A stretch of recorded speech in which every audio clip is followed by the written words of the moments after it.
and they amaze me. They get through 15 points in 20 minutes. Nah. I'm like, I don't know how you do it. Then I listened to them and I realized their 15 points didn't have a point. Yeah. I like the in-depth. So I just like to have stuff and take my time going through it. Isaiah 53. Yeah. I started a message talking about the importance of the cross, the value of the cross in our daily life. And Isaiah 53, starting at verse 1, says, "Who has believed our report, and to whom has the arm of the Lord been revealed?" I could read it this way and it wouldn't do any damage to the text. The arm of the Lord is revealed to those who believe his report. Yes, that's right. Because that's the question he's asking. Who's believed our report? Who has seen the arm of the Lord revealed? For he grew up before them as a tender plant and as a root out of dry ground. He had no form or comeliness. And when we see him, there's no beauty that we should desire him. He is despised and rejected by men, a man of sorrows and acquainted with grief. And we hid, as it were, our faces from him. He was despised, and we did not esteem him. Surely he has borne our griefs, carried our sorrows, yet we esteemed him stricken, smitten by God, and afflicted. But he was wounded for our transgressions. He was bruised for our iniquities. The chastisement of our peace is upon him, and by his stripes we are healed. Yes, Lord. Isn't it interesting? And I'm just going to give this as a side note. I promise I won't go any further than just a side note. Isn't it interesting that Jesus is described as not having any beauty or comeliness, not having anything that would attract people to him, and yet we spend most of our lives trying to beautify what we have to attract people to us. That's right. I'm not talking about personally, I'm talking about in the church.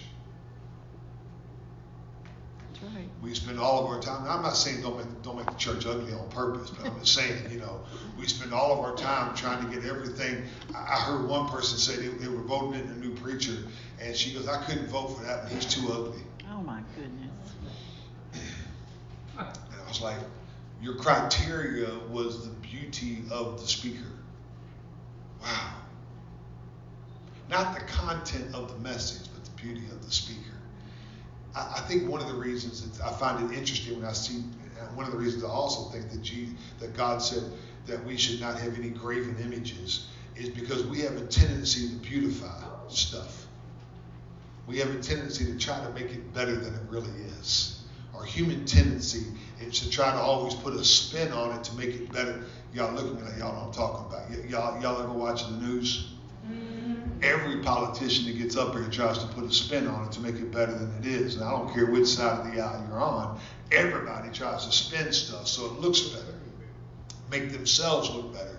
But Jesus came and he didn't have any form or comeliness or beauty about him that would make people, just because of his exterior, want him. It was because of what he did and who he was that people wanted him. It was the words that came out of his mouth that brought life. I'm saying that because we as a church and we as a people of God must begin to have words that edify people and encourage and strengthen people. Quit trying to tell them to come because you got the best programs, and tell them to come because the message is powerful. Yes, thank you, Lord. Amen. It's the message that changes us. That's right. It's the message that challenges us. I said I wasn't going to park here, but I'm going to park here just for a minute. Yes. One of the things I've learned in life, and I taught my daughter this, I said, pay attention to every frog that tells you he's a prince. Because every frog will tell you he's a prince just to get you on his lily pad. That's true. Y'all look at me like y'all know what I'm talking about. Every guy's going to come along and say, kiss me, I'm going to be a prince. Doesn't mean they're going to be a prince. Sometimes all you get is warts. That's right. I'm just being honest. Now, I told my daughter that since she was 2 years old. I told her, I said, be careful. I said, don't listen to how slick he talks. pay attention to how clean he walks. Amen. Because everybody knows somebody who can talk it. Y'all look like y'all ain't never. I had a guy one time, he was going through a divorce, and he goes, I don't know what's wrong with her. I said, what do you mean? He goes, I work out, I go to work, takes care of himself. I mean, dude, he could be the poster boy for Muscle Magazine. He's a big old boy, solid, just ripped to shreds.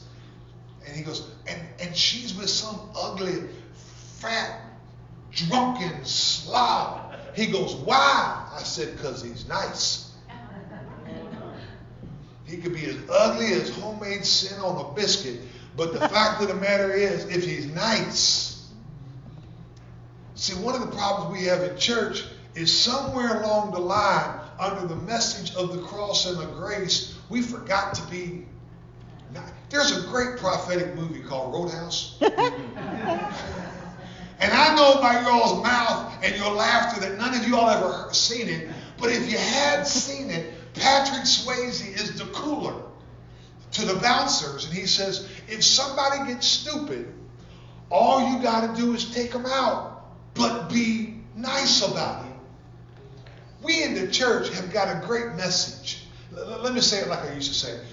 We in the church the devil has told his lies so well, while we in the church have told the truth so poorly. That's our problem. Y'all ain't got no problem. This is why we struggle in church today, is because we're trying to put lipstick on the pig. No, the pig is not for lipstick. The pig is for bacon. Kill the pig, fry some bacon, and folk will come over. Y'all look like y'all ain't never fried no bacon. I'm just being real with us. He had no form or comeliness, and yet people followed him. Well, that's because he did miracles. Great. It was still what he did. Right. How he acted got them. What he said kept them. Amen. Because when thousands left away, he said, are you going to leave? He said, where else can I go to? Who else has words of life? That's right.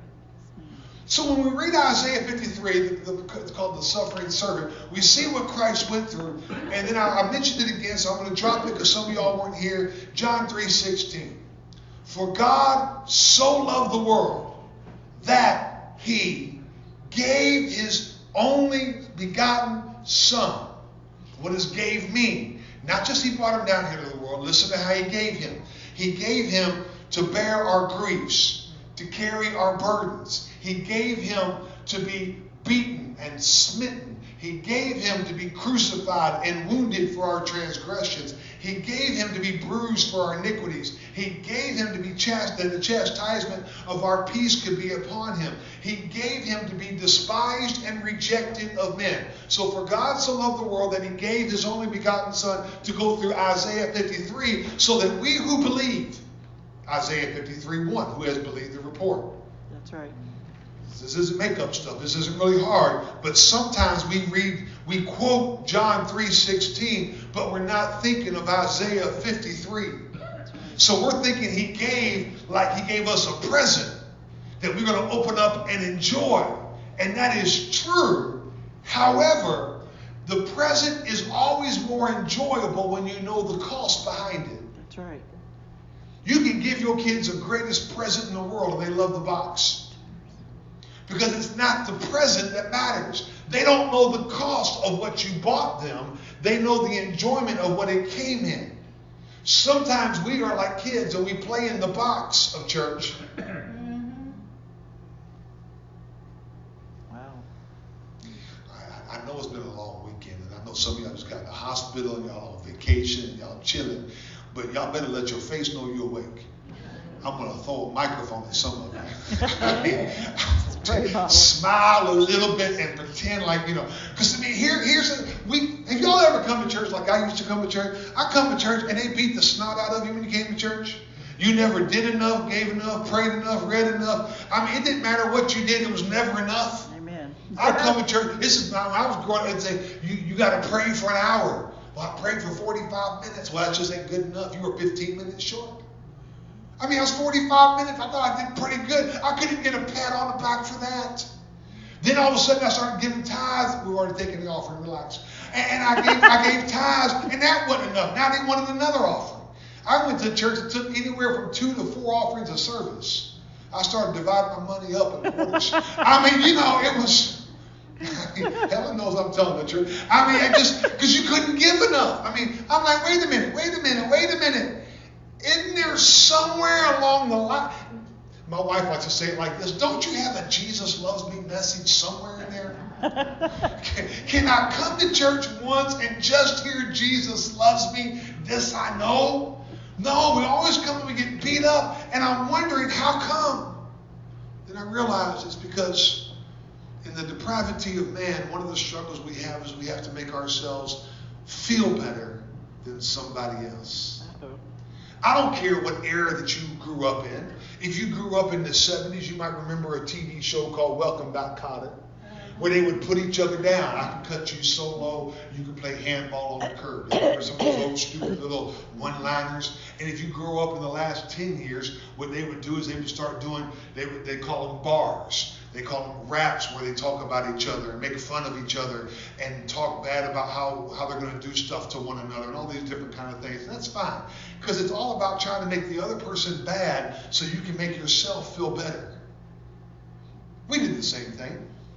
You ever seen the books that come out, the best dressed and the worst dressed celebrities? No. Have you ever looked at that book and been like, oh my God, look at that person. Why would they wear something like they're on the red carpet and your carpet ain't even red.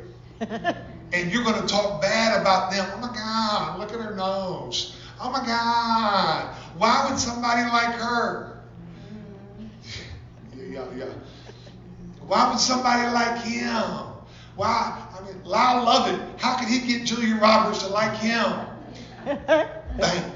I'm just saying, these are the things that go on in our lives. And so Jesus comes along and he's trying to show us all the things that were expensive to him so that we could pursue him. And so we've talked about the cross and the things of the cross and how that there's a passion in the cross. That the death of Christ on the cross is what demonstrates God's love and passion for us. How can I be depressed? How can I be in the mullet grubs? How can I feel bad? How can I pretend like I'm going to be sad and knocked down when God himself loves me? That's right. Amen. How can I feel bad? How can I walk around? Nobody likes me. Everybody hates me. How can I walk around with an attitude when Jesus loves me? Amen. Let's go a little bit further. How can I walk around and talk bad about you, Jack, when Jesus loves you?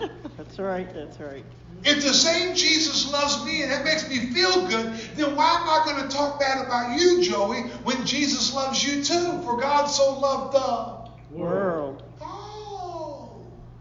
So maybe we in the church ought to have a passion for the cross by loving people in the world. Amen. Instead of just beating them up and talking bad about them and blaming everything on them. Can I tell you, the Muslims didn't raise my taxes.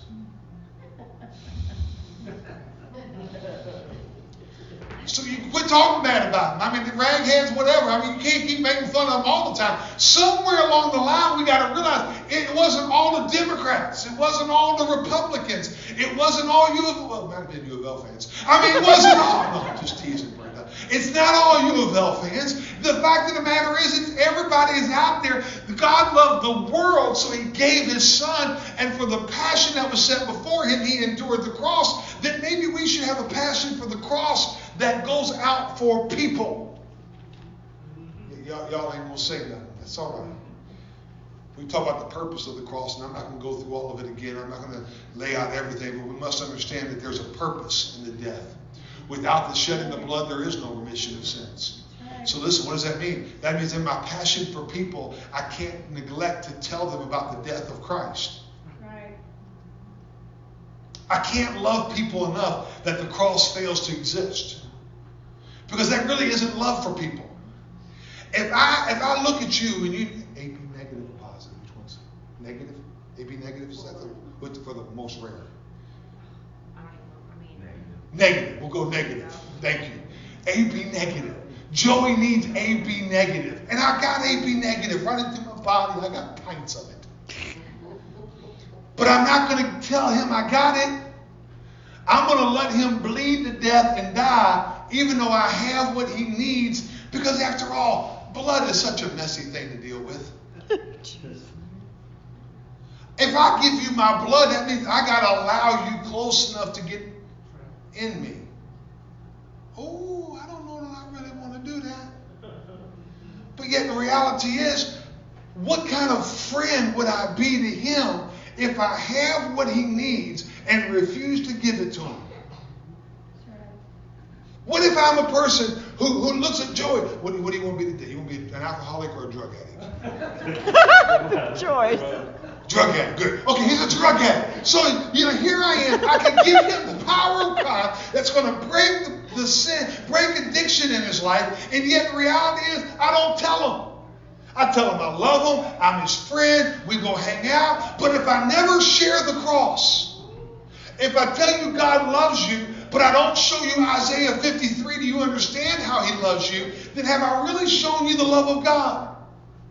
If I fall short of the cross, then I've fallen. If I tell you Matthew 5 through 7, the Sermon on the Mount, the Beatitudes, and how to treat other people and be loving and be caring, and all the wonderful stuff we're supposed to do, and love your neighbor as yourself. But if I don't tell you about the cross, then I have fallen short of my responsibility, which is really to fully demonstrate the love of God.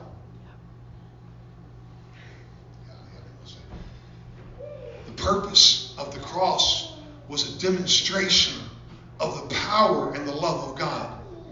The power of the cross. I taught that 2 weeks ago.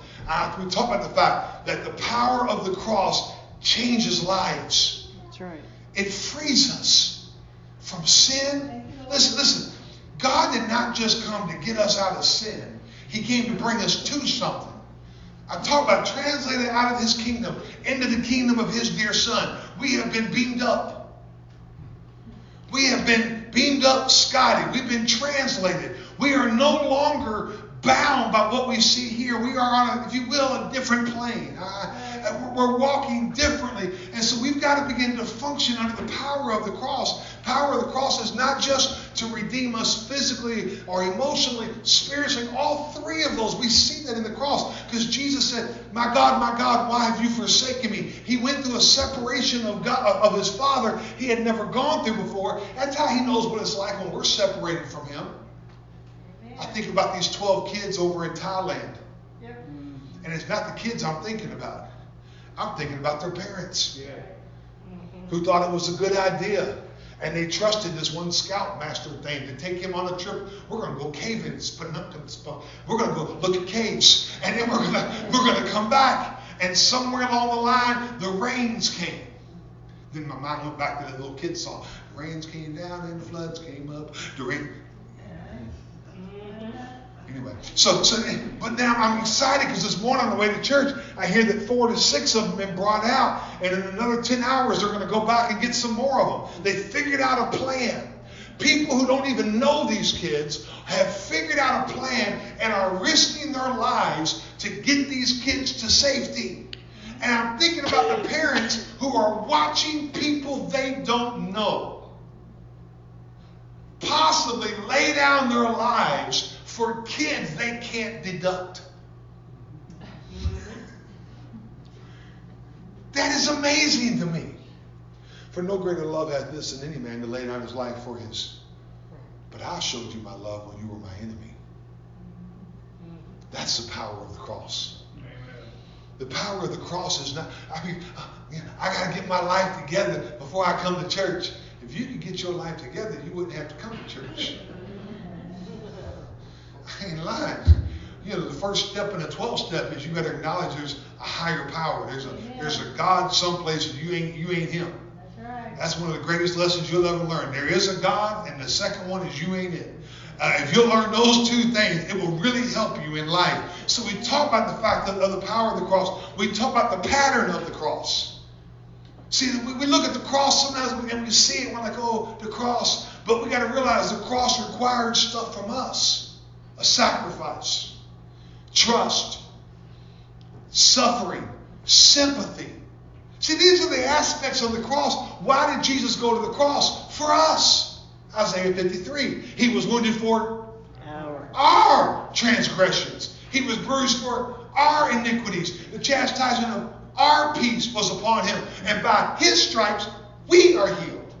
Amen. Do you see? He was led to the slaughter for us. And so when we see that he was sympathetic because he knew we couldn't do it. I've told the story before. I'll tell it again just very briefly. I grew up with a stepfather who was a little bit on the abusive side. And my problem is, one of my problems, I got lots of problems. One of my problems is I've not learned how to keep my mouth shut. So my stepfather would start making fun of whoever else happened to be at the table. And he'd make fun of my brother. Now, y'all see my brother, he's a little bitty fella.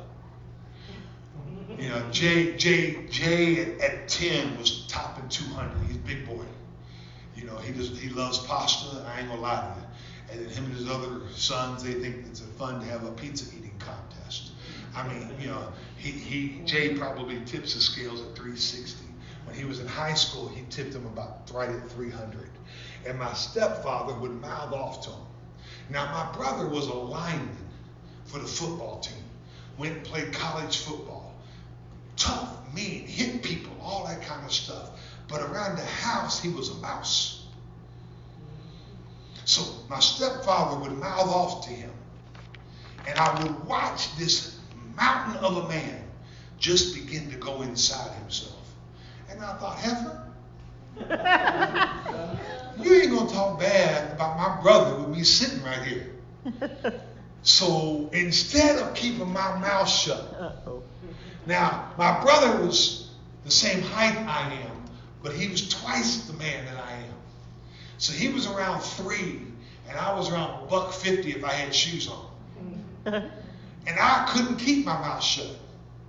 So I would open up my mouth and say stuff. And I told the guy last night we were playing cornhole over at Mountain's birthday party. We were playing cornhole. And I said, I don't know that I can beat you playing cornhole, but I know I can talk more smack. I'm just going to get in your head. I don't know if I can beat you or not, but I know I can out-talk you. I said, I can't say what I used to say anymore, but I can still remember how to say it. And so that's what I was doing. Alan, we had fun. And I'm just saying, so, they wouldn't let us on the same team. So, we was just talking smack. And so I'd start talking bad to him. And it wouldn't be long, about the first line, that he would leave my brother and his attention would come to me. The problem was he knew words didn't matter to me because I'd match them word for word, line for line. So it wasn't long until I would get slapped. And then I'd look at him and say, is that all you got? I mean, it was... Now, the only reason I did all that now was because I was tough. I just knew I was tougher than my brother. I went through what I went through trying to help him not get picked on anymore. Jesus went through what he went through to make sure the devil wouldn't pick on you. And y'all understand what I'm saying? So there's a pattern there where you may have to suffer. See, the problem in the modern church and the modern generation is we don't want to ever go through nothing anymore. We don't want to suffer. We want it right now. We want everything now. We want it, how do you remember when you didn't have plastic, you had cash? You carried cash. When you went to go pay for something, you reached in your pocket and pulled out green stuff with dead presidents on it and paid cash for stuff. Now you swipe. And that's exactly what it is, theft. Because you're swiping stuff, you're swiping stuff, you're swiping stuff. And all of a sudden at the end of the month, you're like, ooh, where'd that bill come from? And you got 42 charges of Dairy Queen. 18 at McDonald's, 28 over at Starbucks. And I'm just saying, and all you're like, I didn't know I spent $500 on coffee this month. I didn't know. But see, I reach in my pocket and I pull it out and I know how much I'm spending. And here's the great thing about paying cash, your spouse don't know.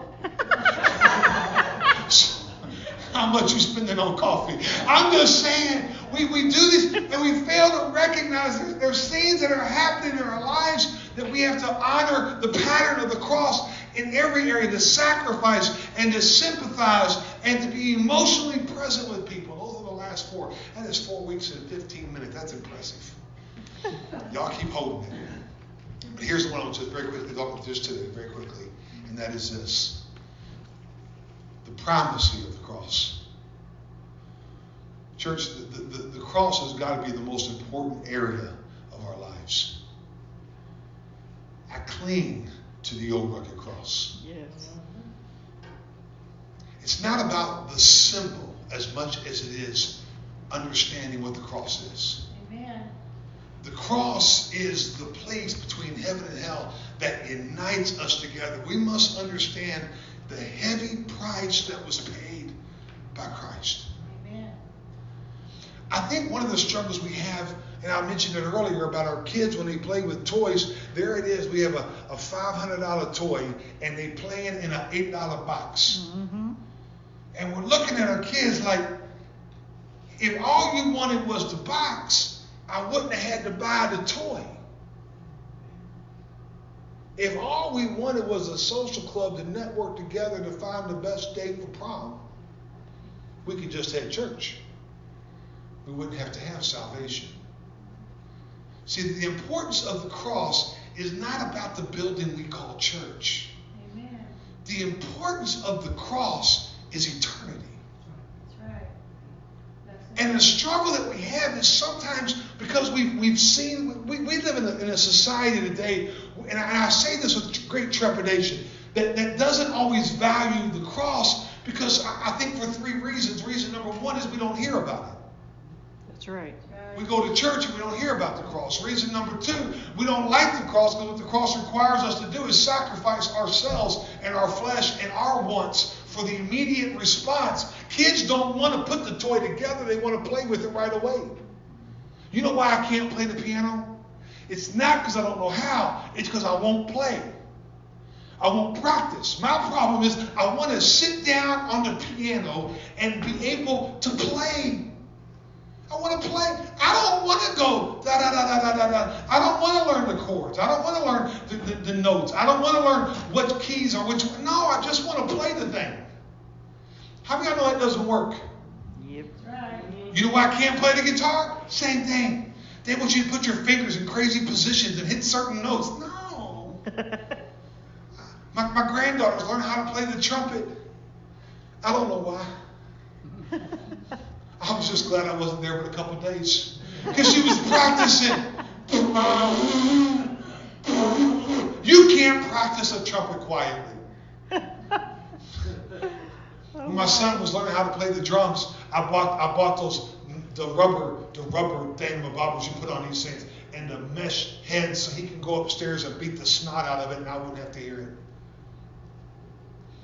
But you were robbing him. Yes, I was. But I saved his life. Because he would be up there for hours. And sometimes, it's amazing. I listen to Steve play, and he's over here, and I'm like, Steve, you make it sound so good. How come whenever I play it, it don't sound like that? How come when I play it, he does it, and it sounds good? I do it and it sounds like somebody please quit. Not bad. What's the difference?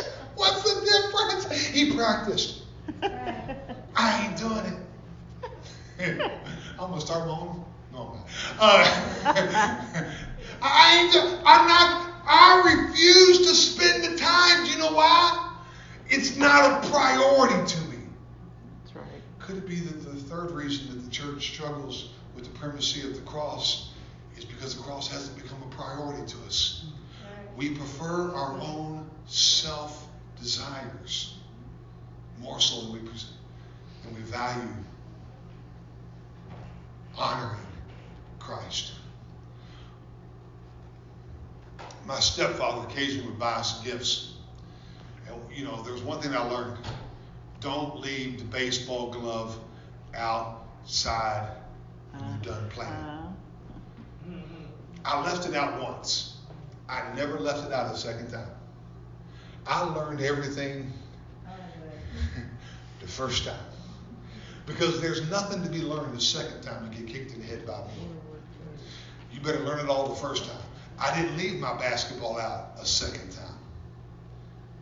The price was too high to not value what the gift was. Could it be that maybe one of the struggles we have in our lives is that we don't value the primacy or the primacy of the cross because the gift just doesn't seem like it's that valuable to us? We like the idea of salvation. We like the idea of heaven. We like the idea of God. We like the idea of this. But not at the cost of my own desires.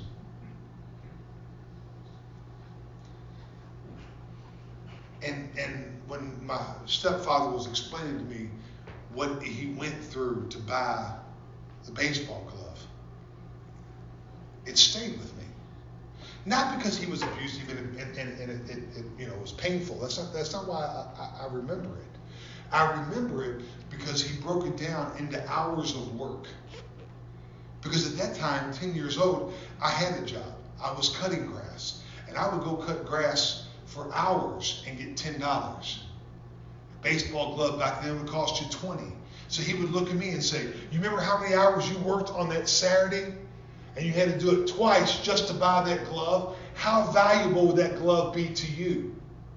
And because I recognized the cost, then I could value the gift. If we would ever take time to recognize the cost, John 3:16, Isaiah 53, then the gift of salvation becomes valuable to us. But if we don't recognize the cost, then it just doesn't seem to mean as much. I was talking to Ray last night at the fireworks show, and everybody's like, oh, wow, great, woo! And I'm sitting there going, 10, 20, 30, 800, 150. We're at $300 and still going strong. Oh, no. Do you know how much it costs for you to be entertained for 30 minutes? Now, I know you're not supposed to think that way, but I'm just saying. I'm watching it, and I'm glad everybody's being entertained, but at the same time, I'm going, huh? Now, you all understand. I don't mind the thing. The same thing with the cross. If we value and understand the price that was paid, then all of a sudden our salvation becomes beautiful, and we do all we can not to minimize it. Amen. And we also do this. My grandmother, I love her dearly. I had two grandparents. One of my grandparents was Fat Grandma. That's my mom's mom. Oh, God. And then we had Sick Grandma. That was my stepfather's mom. And then we had Rich Grandma, and that was my biological father's mother. So, here's the thing I found out. Sick Grandma never had any plates because she was never cooking. Fat Grandma was the best cook. But she had all these pretty plates that you couldn't use. She had pretty beautiful plates and cups and stuff like that, but God help you if you reach for them. We can't use those. We are saving those for a special occasion. My grandmother lived to be 87 years old. We never used a plate. In 87 years, we never had a special occasion. Her great-grandkids were born. That didn't qualify. My graduation from high school or college didn't qualify.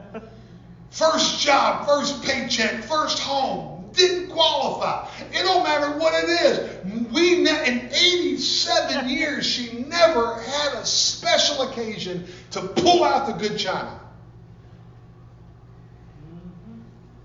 Do you think that she never had a special occasion? Or was she so afraid that she put it up? How many of us take Christ and we put him on the shelf and we call him out for special occasions? Diagnosed with cancer. Oh, I got to call on Jesus. Going through a divorce. I got to call on Jesus. Going through through heartache, now I can call on Jesus. These are special occasions, but I'll leave him up there just for special occasions. Y'all ain't saying nothing.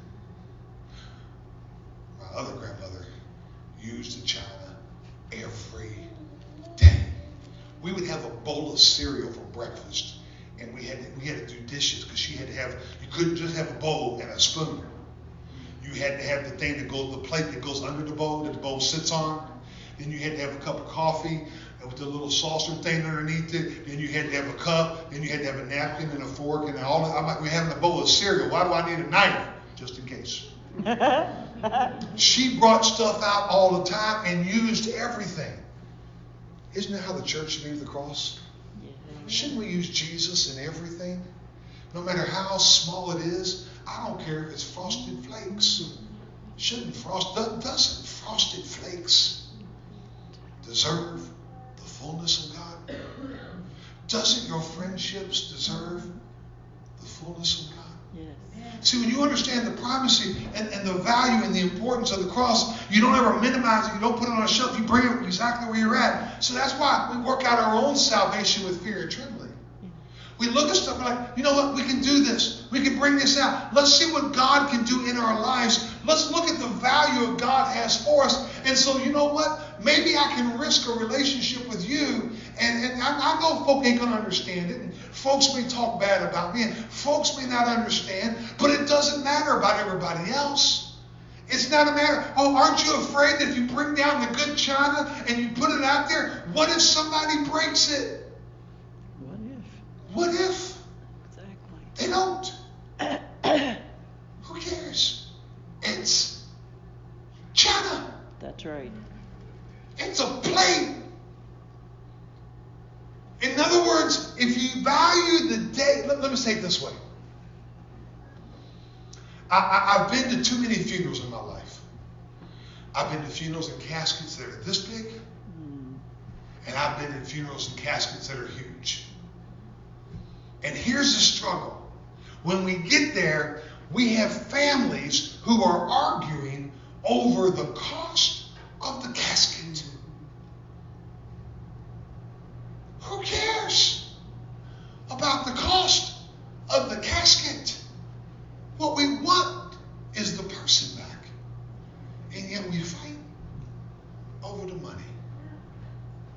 Could it be that we spend most of our time fighting over what song to sing? What time church ought to start? Should you have chairs or pews? Should you read King James or NIV? Should it be on the wall? Should it not be on the wall? What color something should be? And somewhere along the line we've forgotten that it's supposed to all be about Jesus. Amen.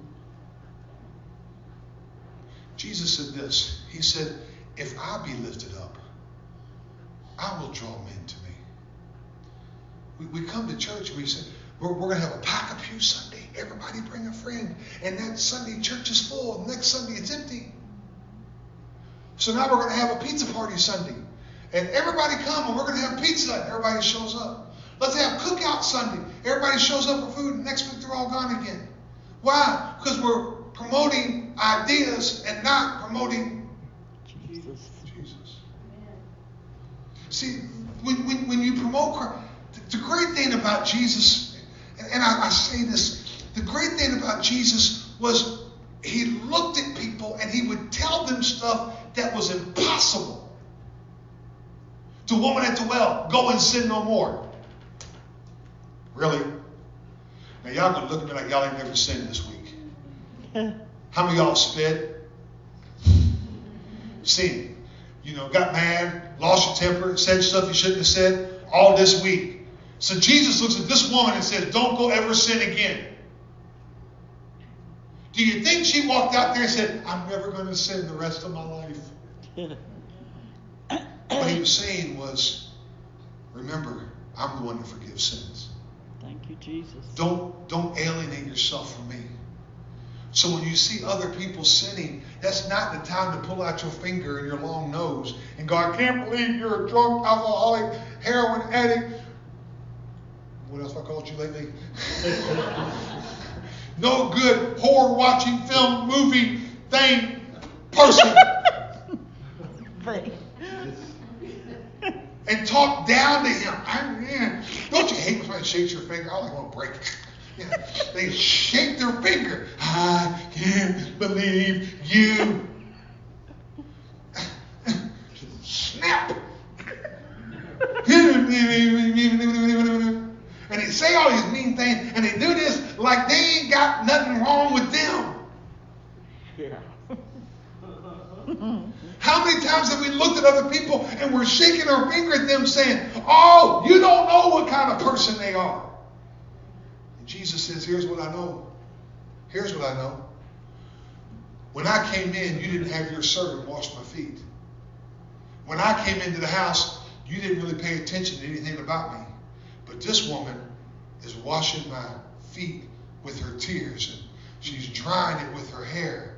She's humbled herself because she understands there's nothing good inside of her, but she came to the one who can put good inside of her. Amen. What if we became the people that didn't do this, but did this? Amen. What if we lifted people up? Yes. Amen. What if we looked at people and said, let me tell you about Jesus and what he's done for me.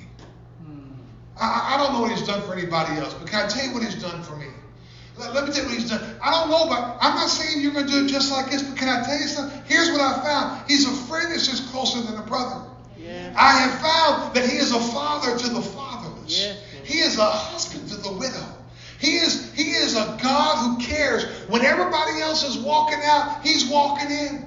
He's a God that when you're sick, he's a healer. When you're going through struggles, he can be your guiding light. When you're in the valley, he's right there beside you. Yes. He's a lily in the valley. He's a shelter in the time of trouble. He's exactly what we have need of when we put our confidence in him. So I can look at you and say, I don't know what you're going through. I don't need to know what you're going through. Here's what I know. I can hook you up with somebody that'll get you through it. Yes. Amen. Yes, The primacy Lord. Yes, Lord. of the cross is what he's trying to show us. He's laying it down that we ought to pay attention to this, that we don't just take it lightly. We must pay attention to what is going on. And here's how. We judge ourselves, not by others, but we judge ourselves by the standard, which is Christ. Amen. Now here's why. And I'm going to stop. We judge ourselves by the standard which is Christ for two reasons. Reason number one is he's a standard. That's right. He's the bar that we have to meet. Reason number two, he grades on a curve. Thank you, Lord. Y'all ain't gonna say that. Come on now. How many of y'all hated that person in the class that set the curve? You know, I was in the 1/3 of the class that made the upper 2/3 possible. But I hated the person that set the curve. There's always that one person that got like a 95. So all I got was 5 points added. You know, I was like, can we do the test again? I mean, shouldn't there be so many A's and so many B's and so many C's? And can we grade on a curve? Can we just try? Can I have a do-over? Can I have a mulligan? How about an O'Reilly or a Sullivan? I got a bunch of Irish names. Can I pick one? Can I have enough? How many mulligans? I think sometimes when we're dealing with people, it ought to be like a golf tournament. You can buy as many mulligans as you want. We buy mulligans. Mulligan. Here's the mulligan.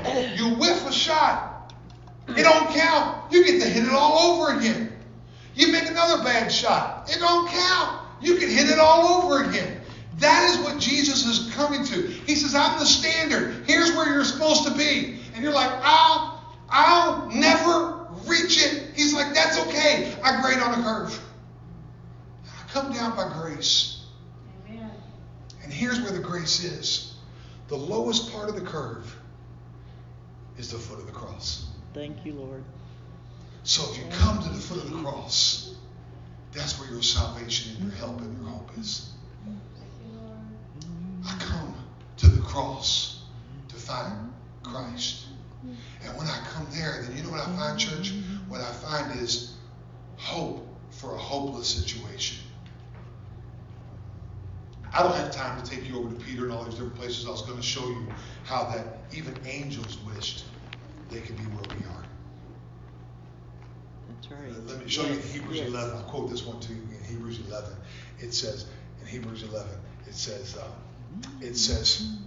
that they lived in faith, but they wished they could live in this day. The prophets wish they could live in this day. In the day where we don't judge by what we see, we judge by the faith in their heart. Amen. So when we come to the cross, and here's my conclusion is this. How important is the cross? It has to be your heartbeat. It has to be your heartbeat. Because when I'm dealing with people, I can't deal with them based on what I see. I have to deal with him based upon what he sees. Because men look on the outer, God looks on your heart. So when I deal with you, I got to deal with you based upon your heart. Here's my problem. I can't see your heart. So what I have to do is let God deal with your heart. And I'm going to deal with you. But I'm going to deal with you in grace. I'm going to deal with you in faith. I'm going to deal with you by pointing you to the cross. Not in condemnation, but in healing. Since we have some nurses here, I'll remind them. One of the symbols for the medical world is a cross with the bronze snake on it. Mm-hmm. It comes from back in the Bible when the snakes had bitten the Israelites and they were sick. And they put the snake on the cross, Moses did, and he said, if you'll look to the cross, you'll be healed. Now there's a snake on the cross. He never said, look at the snake. He said, look to the cross. That's right. And you'll be healed. Amen. If you look to the snake, the serpent, the devil, he'll always trick you to look someplace else. But if you look to the cross, and that's your primacy, then what you'll find out is he brings healing. He brings help to the hopeless. Amen. He brings healing to the hurting. He brings strength to the weak. And he brings salvation to the sinner Thank you, when Lord. we look to the cross. Thank you, Lord. I want you to stand to your feet just very quickly. Just stand to your feet.